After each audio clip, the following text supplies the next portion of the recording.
Good morning. My name is Devin Ashbridge, Public Information Officer for Lane County. It is my pleasure to introduce Eugene Mayor Lucy Vinnis to begin today's press briefing.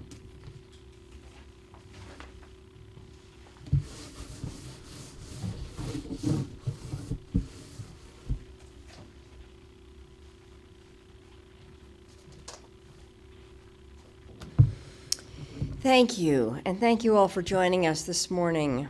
We are now in phase one of the Reopening Oregon Plan.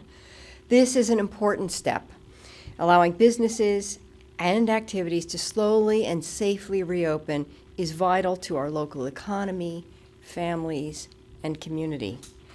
As we begin reopening, we are also looking ahead. The City of Eugene is taking a whole community approach to long-term recovery that includes the social, economical, and physical aspects of our city. Our long-term community recovery team is conducting a local damage assessment and developing a plan that includes housing recovery, infrastructure recovery, health and social services, economic recovery, and natural and cultural resources. Long-term recovery will be a regional effort. Similar to our response effort, our recovery effort will include working closely with our partners at Lane County and the City of Springfield. As we go into the long Memorial Day weekend, one where we may even get some sunshine, I want to remind everyone that we are only in phase one and the importance of continuing to protect the health, safety, and well-being of our community. Limiting your travel, wearing masks where 6 feet of distance cannot be maintained, and limiting gatherings to 25 people or fewer while maintaining that critical distance are all part of phase one. Continue to wash and sanitize your hands. And of course, if you are sick, stay home. I want to remind everyone that we are a community of kindness. We care for one another. Working together has helped us get this far, and it will help us to continue on a path of progress. This is a team effort, and we have a responsibility to one another. And now, I'd like to welcome Springfield Mayor Christine Lundberg.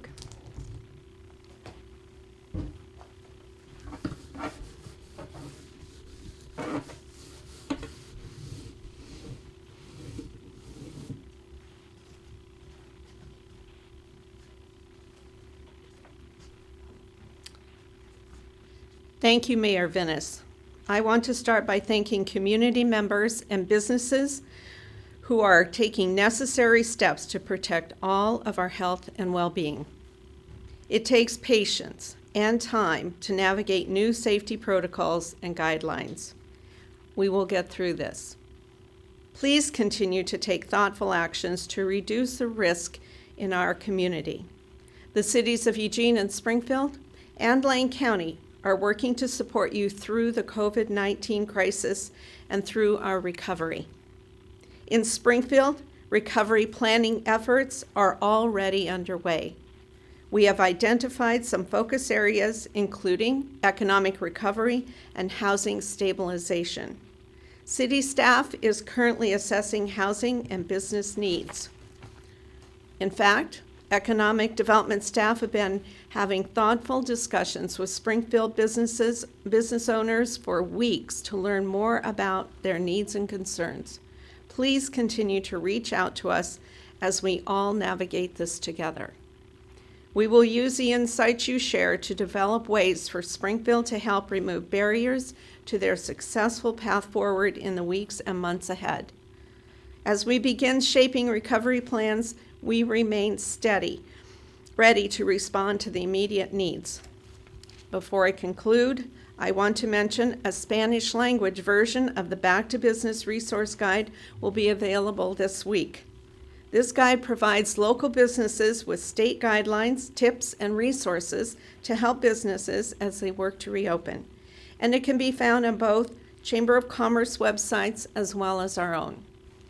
Springfield and Lane County staff initiated development of the Spanish language version, and I appreciate the quick work with our partners to make this resource available. I also want to thank again the Springfield Area Chamber of Commerce and Eugene Chamber of Commerce, which developed the Back to Business Guide with the support of economic development staff at Springfield, Eugene, and Lane County. Thank you, and now I'll welcome Commissioner Buck.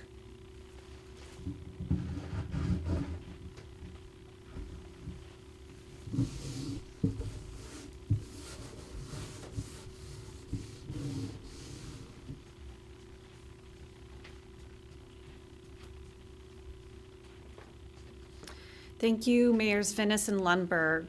We especially appreciate your emphasis to continue to make smart decisions over this holiday weekend.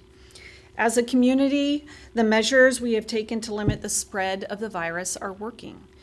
The sacrifices we have made to stay home and limiting our interaction with others and physically distancing have not been easy, but they have worked for our community and played a vital role in keeping our community healthy. While Lane County will continue to lead the public health response to COVID-19 locally, we're also shifting our focus to the more long-term recovery of our community, both economic and housing. As we announced earlier this week, Lane County, along with 8 of our cities and Community Lending Works, submitted an application to Business Oregon for funding to provide grants to small businesses. The grants would be focused on providing support to rural businesses, sole proprietors, and businesses owned by historically disadvantaged community members. Altogether, the applicants provided $675,000 in matching funds. This includes the Small Business Emergency Loan Funds that were put out in March, which means that if our grant is approved, we will have provided a total of $1.35 million to local businesses, including $950,000 in new funds. We're working right now to create the application and to refine the process for any interested businesses, including specific outreach to those Spanish-speaking business members. And we'll continue to keep you posted on the application process. As excited as we are about this particular opportunity, we know that $1.35 million is not nearly enough to meet all the needs of our thousands of businesses throughout Lane County. We will continue to search for additional funding and opportunities to provide support and any other help to our local business partners. In addition to financial support for businesses, Lane County is also in the process of working with community partners to create a way to disperse $930,000 in rent assistance prior to the end of the state's eviction moratorium. The funding was provided by the State of Oregon's COVID-19 Rent Relief Program. The funding will be focused on stabilizing housing for people who are at risk of becoming unhoused, as well as for finding housing solutions for people who are currently unhoused. Rent assistance will be made available to households that are at 50% of the area median income or less, and have experienced a loss due to the COVID-19 pandemic. Again, we know that this will not meet the full need of our community. We are expecting to receive an additional $980,000 in federal emergency solution grant funding, which a portion can be used for rent assistance. We will also continue to explore opportunities to support our renters, support more affordable housing, and continue to prioritize funding solutions to reduce homelessness. Yesterday, the Board of County Commissioners requested work sessions on these very items and focus on additional topics to help us find support for renters and to keep people in their housing. As a community, I have faith and the inside courage from our community that they've shown throughout this whole pandemic, that we can come together and find creative ways to find solutions to our community and to support one another along the way. Thank you. With this, I'll hand it back to Devin here.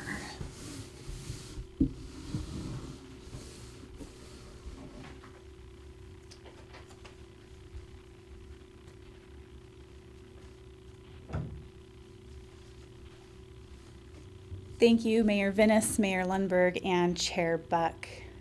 We do not have any new cases to report today, which is good news. We currently have 4 people who are sick at home, and 60 people are considered recovered. And remember, being considered recovered means that you've gone at least 72 hours symptom-free without the help of medication. We have no current COVID-19 related hospitalizations. We have not had a COVID-19 hospitalization since mid-April. I would like to remind folks that there is a wealth of data available to the public on our website. We do post short versions every weekday with a basic case update, but there's a lot more data, including zip code information, our epi curve. We have more detailed case status information, age and gender comparisons, all available at www.lanecountyor.gov/data.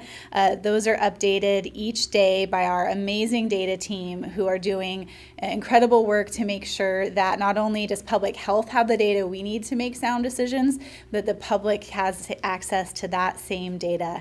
And a lot of what you see updated each day requires a level of manual entry to make sure that it's in an easy to digest format. And so we're really appreciative that we have that team here at our disposal in Lane County.